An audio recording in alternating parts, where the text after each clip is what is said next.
Welcome back to the channel, everyone.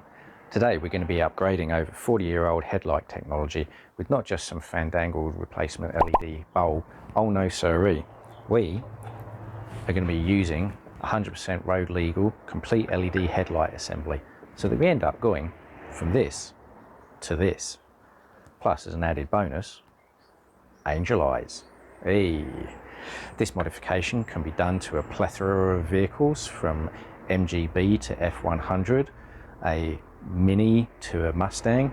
Take your pick. As long as it's got a round headlight, you can do this conversion. So let's take a ride down the helter-skelter of Restomodding and see how much of a ball ache this is going to be, because they said it would be easy, but it probably won't be. Okay everyone, when doing any modification, first place I like to start is always making a list of parts, tools and other supplies that I'll need to be able to do the modification. So with that in mind, let's take a quick look at what you're going to need, or possibly need, to be able to do this headlight modification. The first item you're going to need is obviously the LED headlight unit. This one complies with all my local state and federal regulations, so it's 100% like legal for me to use this in Australia. It's made by a company called STEDI, and links in the description. The second item is something you may or may not need depending on the vehicle you're doing this modification to, and that is some form of a headlight adjusting bucket, so that you can actually align the headlights so you're not blinding oncoming traffic. Then the third item I've got here is parts of the original headlight assembly. Again, depending on the vehicle you're doing this to, you may need to reuse and modify some of those to be able to fit everything back up to the vehicle. The last item is a tool that is going to be pretty handy in doing this modification, and that's an angle meter or inclinometer, whichever way you want to say it. These things are like really cheap. It's like 20 Australian dollars from like Jungle Book or Fleabay, whatever you want to use, but they're readily available, fairly accurate, and they're dirt cheap. And that's going to be really handy for being able to make sure that you're getting the alignment of the headlight assembly correct, so that things aren't pointing up to the sky, And then other things you may require is some sheet steel and some basic fabrication tools, and you may well need a welder. It is entirely dependent on how much modification you have to do to your vehicle to be able to get the headlight to fit. Some are much easier than others. Now that we have a basic list of parts and supplies required to be doing this upgrade, you can narrow that down dependent on the type of headlight that you've got fitted to your actual vehicle. When I say that, to me, there's two different types of headlight that are fitted to vehicles. You get an upright and a sloping headlight.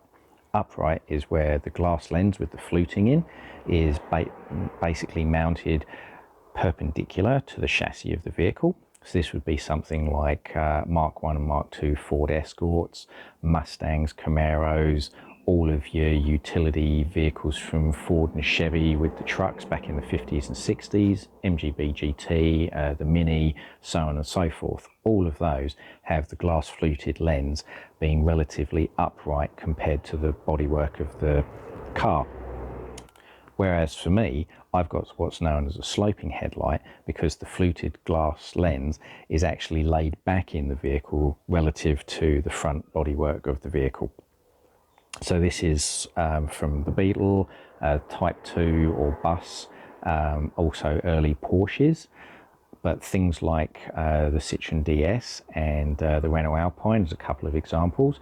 Although they're sloped on the front and they have a cover, that is just a clear cover, and they actually have upright headlights, because if you look through that clear cover, you can actually see the glass fluted lens sits further back inside the headlight assembly.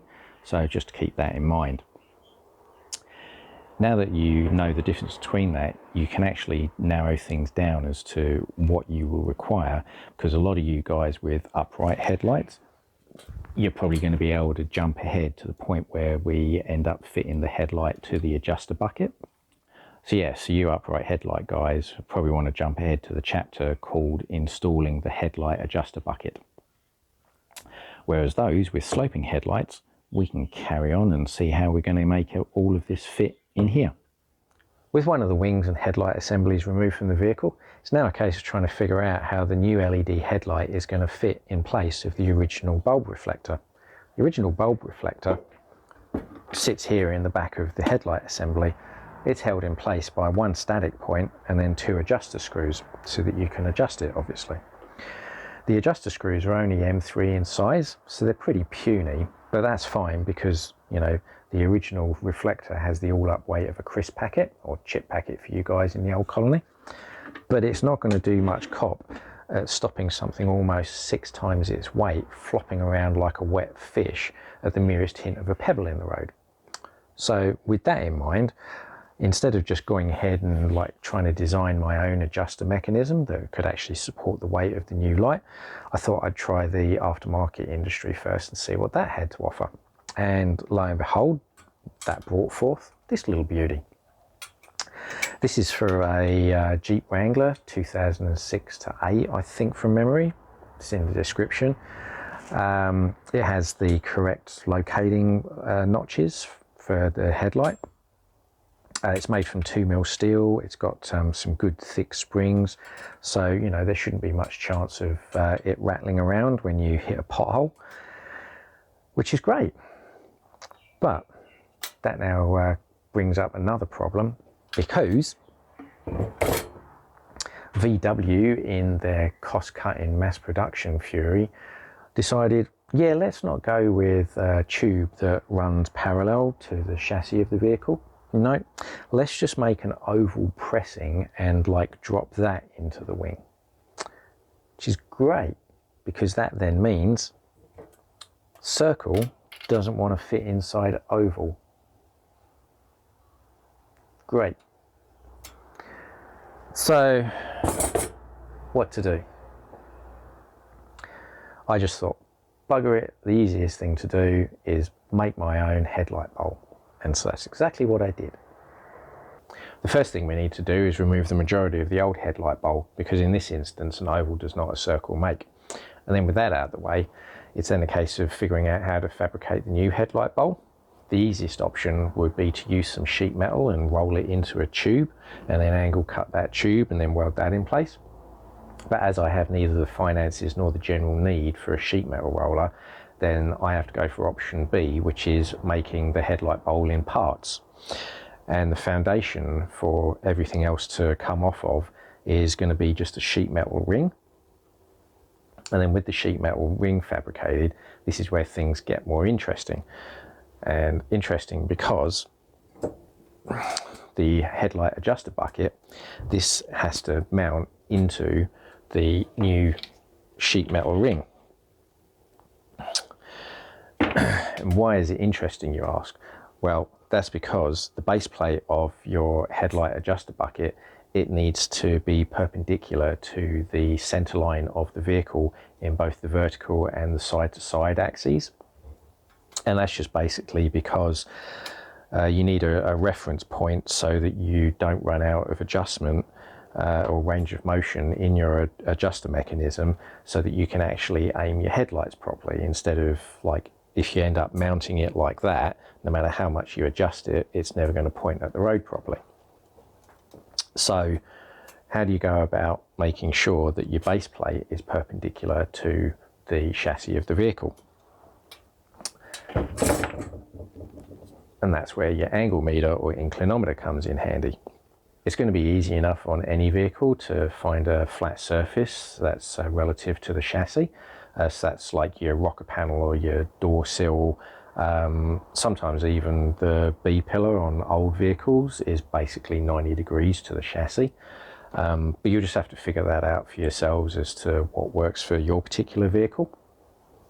And then what that means is, once you've found that out, it doesn't matter like what angle the vehicle is sitting on the ground, because you can either just take a note of what the angle is, or you can just zero out the angle meter. And then that means that when it comes to tacking the ring in place, you can either have it mounted on a bit of steel or board or whatever on the back, or in this case, because it's magnetic, just stick it to the base there, and then tack weld it in. And then that makes sure that your ring is now going to be perpendicular to the chassis, at least in the vertical plane. For the side to side, For me, it was like relatively easy because the original headlight bowl is actually perpendicular, so I just had to measure in from each side. On other vehicles, you just have to figure that out. There's normally like the front panel, there'd be some flat front panel of some description, so you'd be able to measure off of that to figure it out. With the ring tacked in place, it's then just a simple case of using your industry standard Project Binky CAD templating to make up the patch panels and then just welding them in place. And then that's the majority of the bowl sorted. With the main body of the headlight bowl now fabricated and welded into place, it's now a case of closing in the back. But to be able to do that, you need to be able to mount up the new headlight to see how far it's going to protrude out here.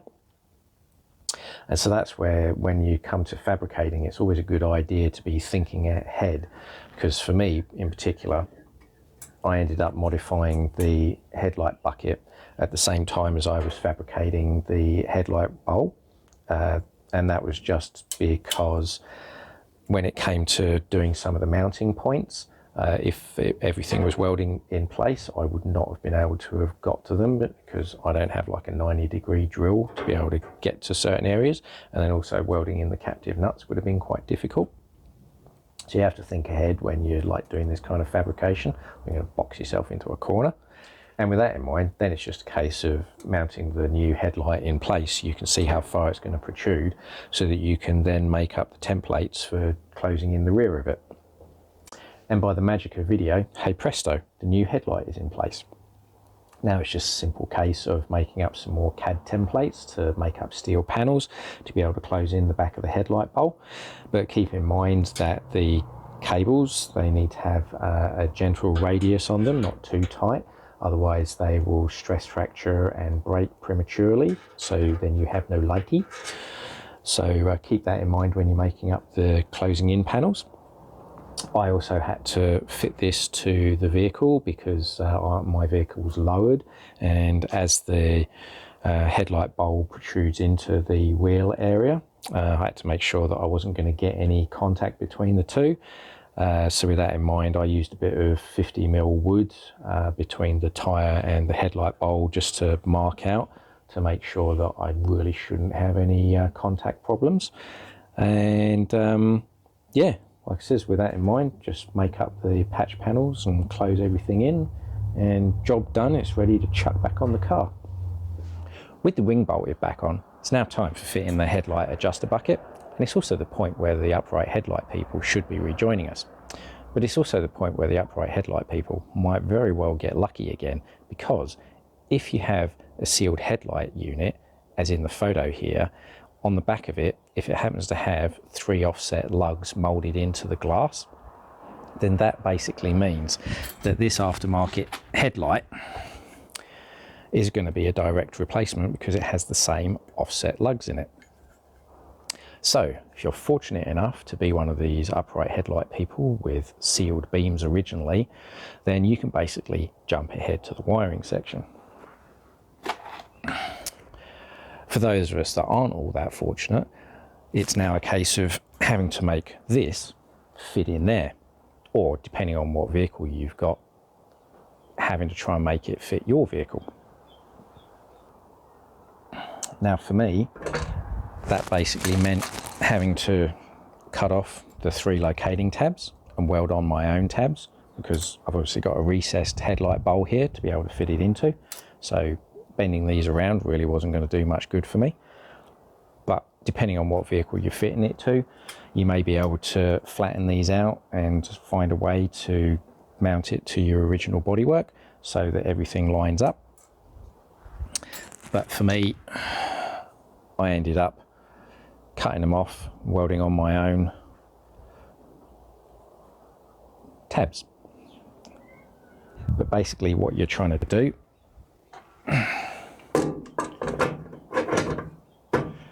is get it so that the headlight is going to sit in the middle of the aperture as it would do from factory. Now to do this, the first thing I found to do was to find the vertical center line of the vehicle, and using the angle meter, it's fairly easy to do that. Just, you know, whatever that is, and then like 90 degrees, that's going to be like your vertical center line. And then by zeroing out your angle meter, you can then transfer that across to the aperture, and then you just have to like find the center line, and then top to bottom, now that you've zeroed out the angle meter, you can draw a line. So now that you have the center line, the vertical center line of your body aperture. Having found the vertical center line of your body aperture, you now need to figure out the vertical center line of the adjuster bucket, because the headlight is designed to fit in a certain manner, and it has the locating lugs on the back, and those locating lugs directly relate to your headlight adjuster bucket. So that means you need to be able to find the center line of the headlight, fit it to your adjuster bucket, and then mark the adjuster bucket with the center line of your LED headlight. And then it's a case of just simply lining up your center lines of the adjuster bucket and on the bodywork, and then modifying the adjuster bucket to suit so that those lines stay aligned, and then that means that you're going to have headlights that aren't on the piss. Now, because every vehicle is different, it's not like I can give you a step-by-step guide as to how to do this modification. It's more a case of giving you the major bullet points of how to do the modification and get a good outcome. So long as you get your center line of the aperture correct, and you use the angle meter to find the vertical center line of the vehicle, and then also like the perpendicular to the chassis of the vehicle. So basically that means that the adjuster bucket itself, when it's mounted, is nice and perpendicular to the chassis and not angled backwards or forwards in any direction. Like a little bit isn't too much of an issue, because obviously the adjuster bucket itself will allow for some wiggle factor when you actually come to aligning the headlight itself. But you don't want it to be like too on the piss, because you're going to run out of adjustment.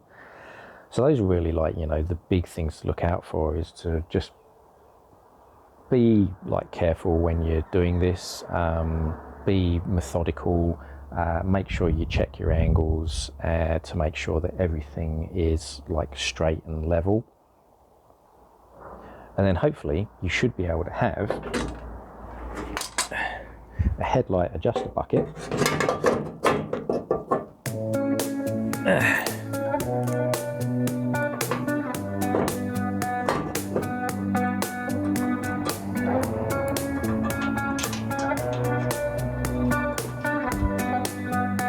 that fits nice and centrally within the original aperture that the manufacturer gave you. Et voila!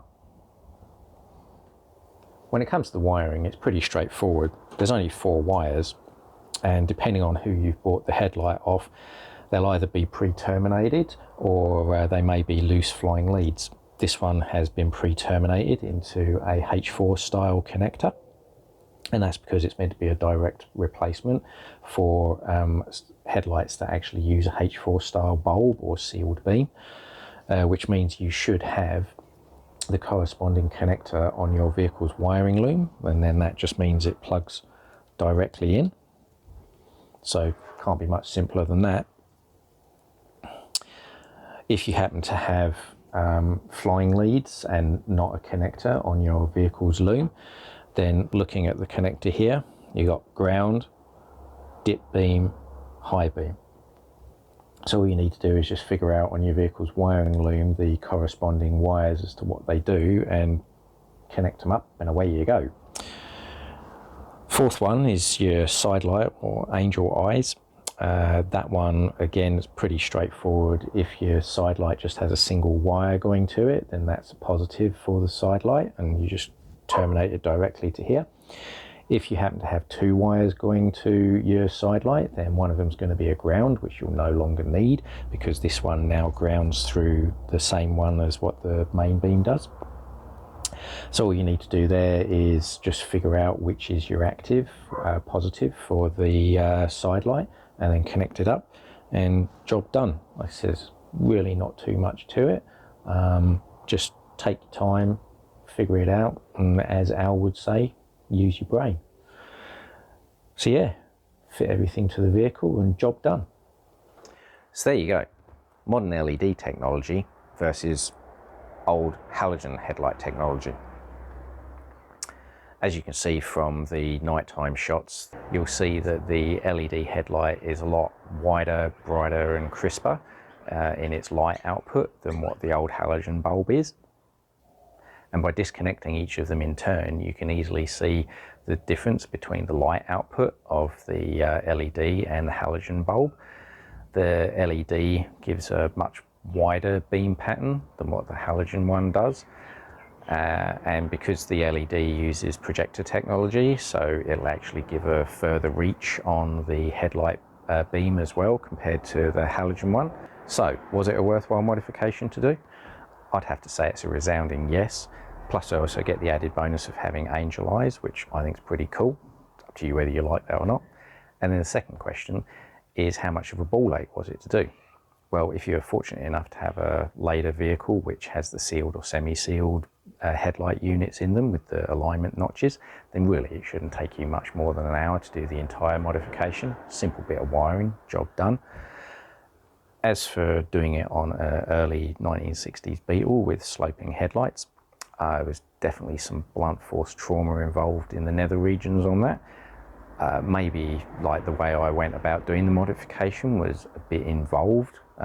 Like I said, there's many ways to skin a cat, but I've ended up with a robust mounting mechanism for the headlight adjuster, so I don't have to worry about the headlights wobbling all over the place when I go over potholes and whatnot. So yes, it was like quite a lengthy process to do the modification and have to change the headlight bowl and everything, but overall I definitely think it was a worthwhile modification to do. So yeah, winner winner chicken dinner. If you like the video and what I get up to, then please consider subscribing, because somewhere in the YouTube algorithm the witch doctor likes that kind of thing for whatever reason. It helps me out supposedly. Same if you share it around. Again, the witch doctor of YouTube seems to like that kind of thing. I don't know. And then of course smash that like button, because just like Facebook likes, it validates me as a human being and makes me feel worthwhile. So please hit that like button. Other than that, I'm going to go bugger off, have a cup of tea, think of something else to make a video on, and I'll catch you all on the flip side. That went well. Yep, totally.